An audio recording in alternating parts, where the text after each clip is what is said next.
Okay. Alright, I don't know if I can do this or not. Let's see if it's working. Is everything on record? Yeah, it seems to be working. Okay, this is, I'm doing a report. Let's see, I forgot something. On Donald Trump. Updated. He's talking about the war on the media. And I think there's a lot of things that need to be said about the media that Trump himself is not bringing out. He touches on a little bit, but I think it shouldn't be a war on the media from just Donald Trump. It ought to be a war on the media from everybody. You know, everyone that watches it. There are serious problems with the media. The fact, by two things. One, the fact that everything that was brought out against Hillary Clinton in the WikiLeaks should have been brought out by the media before WikiLeaks. There was plenty of evidence. There was corruption going on, and there was corruption between Sanders' campaign and Hillary's. And they reports of election tampering, a lot of other things. There was corruption going on.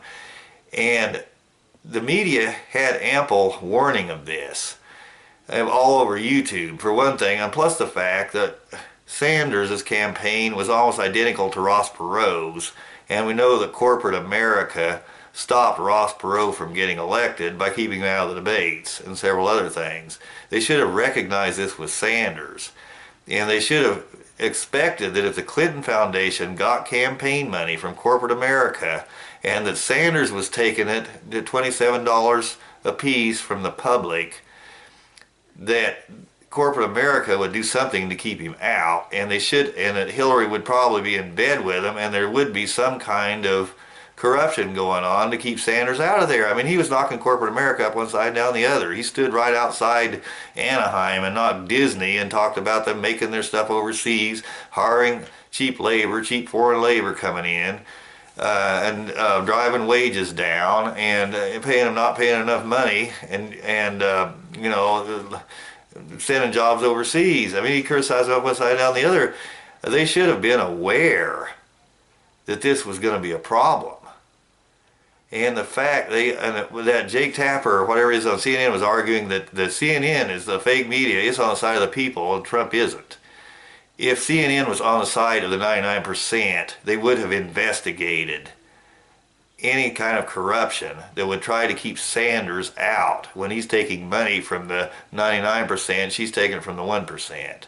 They would have, everything that she did would have come out before WikiLeaks got a hold of it. So that's proof right there that we don't have a free media. That, and plus the fact that Dan Rather got fired, and he brought out the time he got fired. Dan Rather got fired because he criticized Bush, and there were lobbyists that needed favors. They were lobbyists that were lobbying the Bush and Republicans in Congress at the time that had to do with the Viacom or Westinghouse. I don't remember who owned it at that point. I think Viacom. But anyway, they were lobbyists. They were getting, the corporation that owned CBS was getting favors from the Bush administration. That's why Dan Rather got fired. And he brought out the time. If you don't have a media that doesn't have a conflict of interest, then you don't have democracy. And that's basically what the state TV in Russia is. Pravda, Vestia, Radio Moscow. They have a bias. And you know the fact too, and Trump doesn't bring this out, the fact too that Time Warner is a #1 supporter of Hillary Clinton and #1 donator, and they own CNN. They have a reason to knock Trump up one side down the other. They have a good reason to illegitimize him. They have a reason to tell half-truths about him. They have good reasons, and this is a notorious conflict of interest, that company, because one, they don't want open borders. Open borders drive wages down. And they don't want closed borders. Closed borders make it up so they've got to pay everybody a living wage. They don't want the border shut down. And there's a good reason they don't want it shut down. It has to do with their corporation and they're making money. Time Warner, obviously they merged. That's why it's Time Warner. There's a merger, and Trump is trying to keep drug prices down, and the way you do that is you stop mergers. And and the AMA, and the way you make that cheaper than hospital costs, you stop mergers. They know that. They know they don't, and they have reasons. Obviously, they're using campaign money because they wouldn't have been allowed to merge otherwise. So, there's got two good reasons why they would want to discredit Trump and make him illegitimate. And if a company owns any part of the media, that's a serious conflict of interest. You don't have democracy and you don't have a free media. That's why every man, woman, and child should be concerned about the media owning all the networks, with ABC owning Disney, and Comcast owning NBC, and Viacom owning CBS, and Time Warner owning CNN, and I don't know, MSNBC, I don't know. That'd be Comcast too, I think. I'm not sure, but Trump's the one you need to be listening to. Trump does not have any conflicts of interest that anyone knows about that are notorious and really ugly the way CNN does. Trump's more interested in fixing corruption and stopping it. They don't want him to stop it with their power base, with the government seizing up Congress with their campaign money. Trump wants to stop that, and they see him as a threat. That's why they're knocking him, and Trump needs to bring that out. And Kellyanne Conway, and we had a conversation between Kellyanne Conway and Chris Wallace. And Chris Wallace, I was watching Fox News, and they're leaving stuff out, both of them.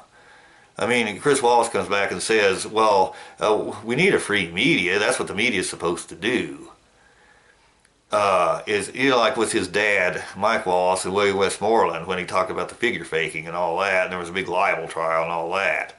That's one thing, to bring out things like, and they need to do that with Trump, with stuff like that. But they don't need to delegitimize the fact that he won. They don't need to just tell one side of it. They don't need to say, if they're going to say that WikiLeaks is why Hillary lost, they also need to bring out that WikiLeaks probably didn't change anyone's mind. They also need to bring out that Trump had less campaign money than Hillary, and they're trying to compare it with Gore and Bush. Gore and Bush, you had equal amounts of campaign money going into the campaign, and you had the Ralph Nader effect too, where Gore was probably the more viable candidate. This is not the same thing. Trump is a more viable candidate because he had only put half the campaign money, or a third, I think, that Hillary did. And campaign money is usually the number one variable. That's how people win. And he didn't even go into New York or California at all. He didn't even campaign there, so that's how Hillary won it. Well, who's the more viable candidate? Probably Trump. And the fact that you have a pendulum effect, they don't bring that out either.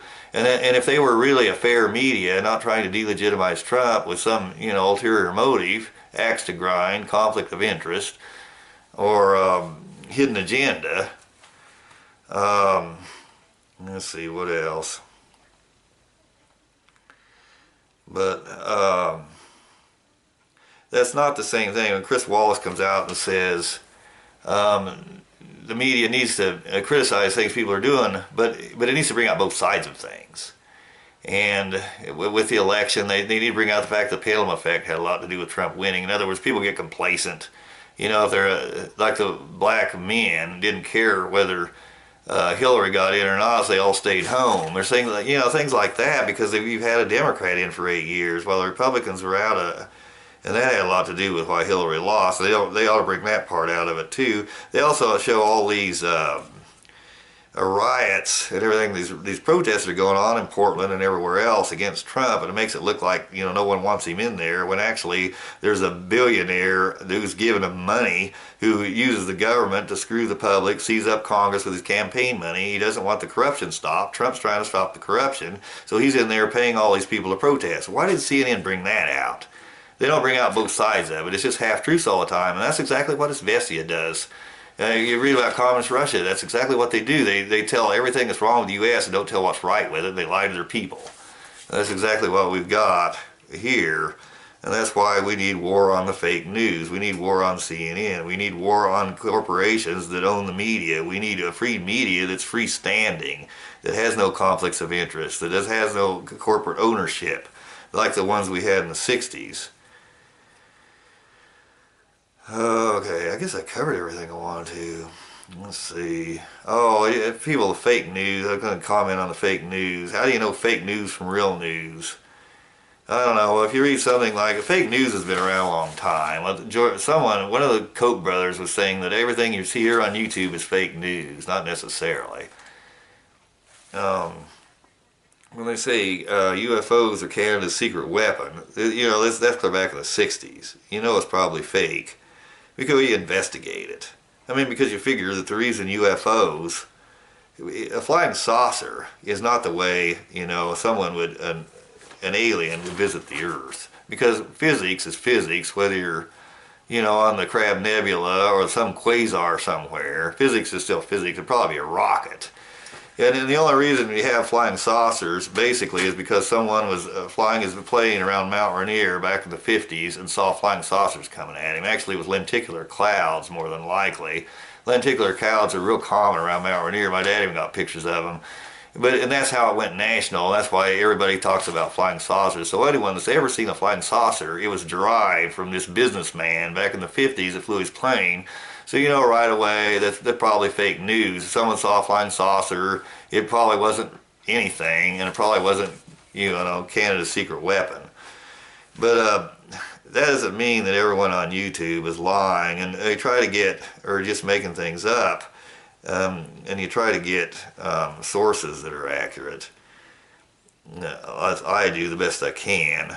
And cable, several sources on cable said that Hillary was taking campaign, or that Time Warner was giving campaign money to Hillary. Of course, I can't prove that either, but that needs to be investigated, one way or the other. Let's see.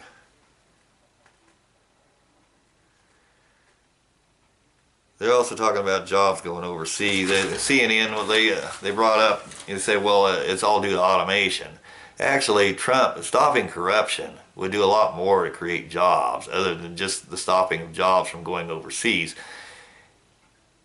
You know that jobs have been going overseas since Ross Perot. And I find it hard to believe that every job that went overseas since 1992 is less than what's destroyed by automation. Probably not. And the second thing is that if you stop corruption and get wages back up, block our borders, and increase competition, and get realistic prices with the AMA and all that, compete strong on the international market, and get a trade balance that's right, you'll have a lot more jobs. And also reducing taxes on small businesses will create a lot more growth. All those things create growth, and those in turn create jobs. So Trump's done a lot more. Trump has done more to stop corruption before he got in office than Obama did the whole time he was in there. And he's probably done more. Obama just let everything go.